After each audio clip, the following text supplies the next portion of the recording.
Hello guys, again welcome to MDK Minds YouTube Odia channel. आपण माने हम चैनल को सब्सक्राइब करि नाहंती जदी एबे सब्सक्राइब करि नियंतु एवं आम सहित जोड़ी रुहंतु ओ ओडिशा गवर्नमेंट रो जेते भी जॉब बाहरुची आपण माने हम चैनल सहायता रे आराम रे प्रिपेयर हे परिबे। आज हम आपण मानक पई नै आसीसु विशेष्य पद। तो जो पद कौनसी व्यक्ति जाति वस्तु गुण और क्रियार नाम को बुझाए ताहाको विशेष्य पद कहा जाए। उदाहरण साहाय्य जानी परिबे आपण माने भल भाबरे देखंतु रामचंद्र दयालु राजा थिले। रामचंद्र एठी जनक ना व्यक्ति तो ए रामचंद्र होचंती विशेष्य पद। तापरे सुना एक मूल्यवान धातु। सुना होची गोटे वस्तु तो एठी हमें सुना एक मूल्यवान धातु तो एटा वस्तु विशेष्य।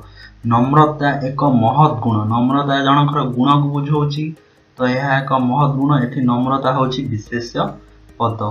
तो दर्शक बंधु विशेष्य पद पांच प्रकार। प्रथम होची व्यक्तिवाचक विशेष्य, द्वितीय जातिवाचक विशेष्य, तृतीय वस्तुवाचक विशेष्य, चतुर्थ गुणवाचक विशेष्य, पंचम क्रियावाचक विशेष्य। आम प्रथम पढ़िया व्यक्तिवाचक विशेष्य। जो पद गुड़िक कौन निर्दिष्ट मनीष पशु पक्षी वृक्ष लता पर्वत नदी पहाड़ देश ग्राम सहर प्रभृतिर नाम को बुझाए से गुड़िक व्यक्तिवाचक विशेष्य कह जाए। गोटे विशेष दस्टर देखो दर्शक बंधु व्यक्तिवाचक विशेष्य हूँ जातिवाचक विशेष्यर एकक अंश।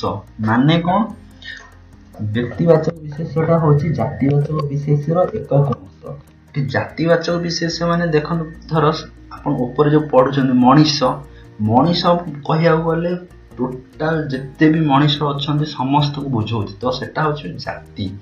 तो ताको भितर जनक ना जदी कोनोसी मनीषर ना निया जाय ताकू कहा जाय व्यक्तिवाचक विशेष्य। ता माने व्यक्तिर समाहार को नेकी जाति सृष्टि होची मनीष जाति। तो समस्त लोकों को मिसेला पर जो जिनसटा समस्त बाहर कह जाउछि मनीष। तो मनीष होछि गोटे जाति और पर्टिकुलर कहा ना नहीं कि आपण जदी कहउछन्ती राम साम दाम से माने होछन्ती कोन नाटी व्यक्ति। तो जातिर एकक अंश को सेति लागि कह जाउछि व्यक्तिवाचक विशेष्य। माने जातिवाचक विशेष्यर एकक अंश को कह जाउछि व्यक्तिवाचक विशेष्य। तापर दर्शक देखिया चलंतु उदाहरण सहित आमर भलरे आउरी बुझी परिबे। ग्रंथ देखंतु रामायण महाभारत भागवत इत्यादि सब ग्रंथर नाम। तेणु करी ग्रंथ होछि एठी जातिवाचक विशेष्य किंतु रामायण महाभारत भागवत होछि हमन कोन ना व्यक्तिवाचक विशेष्य। सेही मानकर समाहार को नेकी कोन तयारिला ना ग्रंथ तयारिला। सेही बलिया शहर तो बहुत अछि। तो कटक भुवनेश्वर कोलकाता बॉम्बे बहुत किसी एमती सहर अच्छी से मिसेला लास्ट में कौन कहे ना सहर। तो से ना सब कॉम्बिनेशन है सहर हो। तो सहर हूँ जाति होगा से तो कटक भुवनेश्वर कोलकाता एम होती व्यक्तिवाचक विशेष्य। माने एम कॉम्बिनेशन सब जोड़िला समस्त को आम कहीपे सहर कि पर्टिकुलर जन ना नेला यही सहर से सहर तो ये जाऊँगी व्यक्तिवाचक विशेष्य। तापर सागर से अरब सागर बंगोप सागर इत्यादि सागर गोटे पर्टिकुलर जन ना नहीं गला से व्यक्तिवाचक हो जाउछि। तो सेमान सब कॉम्बिनेशन हो जाउछन जत्तेक सागर अछंती गला से सागर तो सेटा होछि हमर व्यक्ति जातिवाचक विशेष्य। तापर जातिवाचक विशेष्य पढ़िबा आउ टिके भलरे आपण जानि परिबे। जेउ विशेष्य पद कोनोसी निर्दिष्ट जातिर साधारण नाम को बुझाए ताहाको जातिवाचक विशेष्य कहा जाए। एबे यहाँ पूर्व आपण पढ़ुथिले व्यक्तिवाचक विशेष्य रे से देखो डेफिनेशन रे देइछि कि जो विशेष्य पद कोनोसी निर्दिष्ट जातिर साधारण नाम को बुझाए ताहाको जातिवाचक विशेष्य कहा जाए।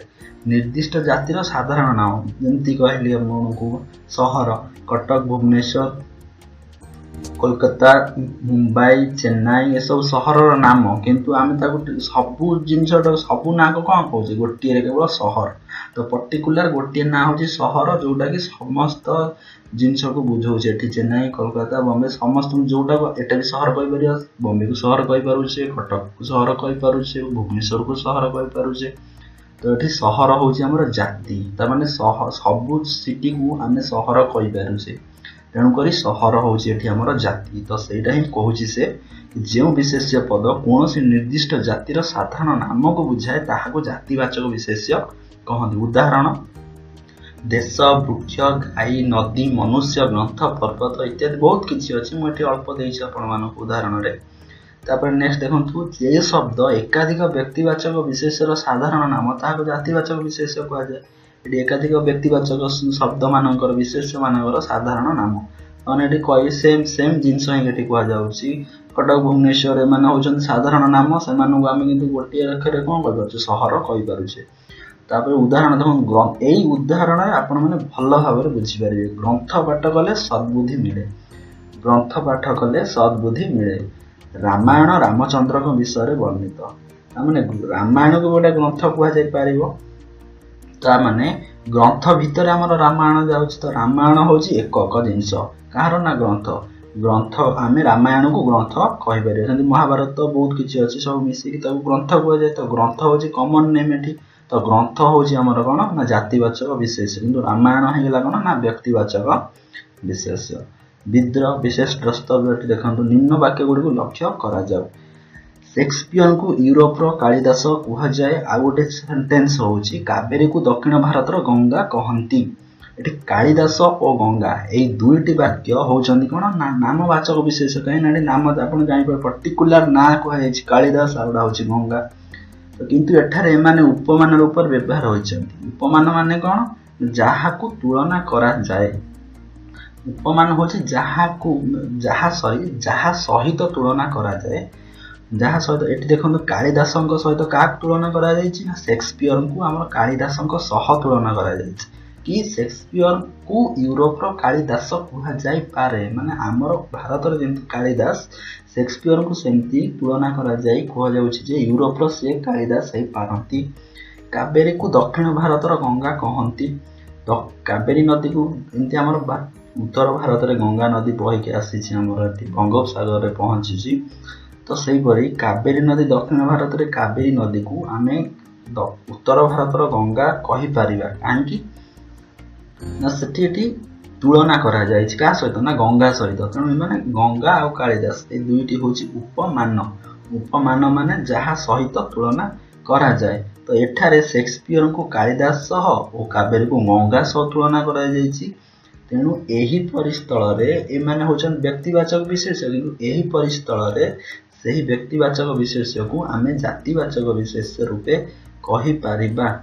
तो ये कालिदास आउ गंगा ये दुईटी जिनस होचन व्यक्तिवाचक विशेष देखा जाउथिले भी एमाने उपमान जेहेतु तेणु एमानंकु आमे जातिवाचक विशेष कहिबा। एटा बहुत इंपोर्टेंट दर्शक बंधु आपण मानन पई परीक्षा रे एई टाइप रो क्वेश्चन बहुत आस्ते क्रॉस क्वेश्चन टिके ट्रिक लगेले एमती क्वेश्चन आपण सॉल्व करि परिबे।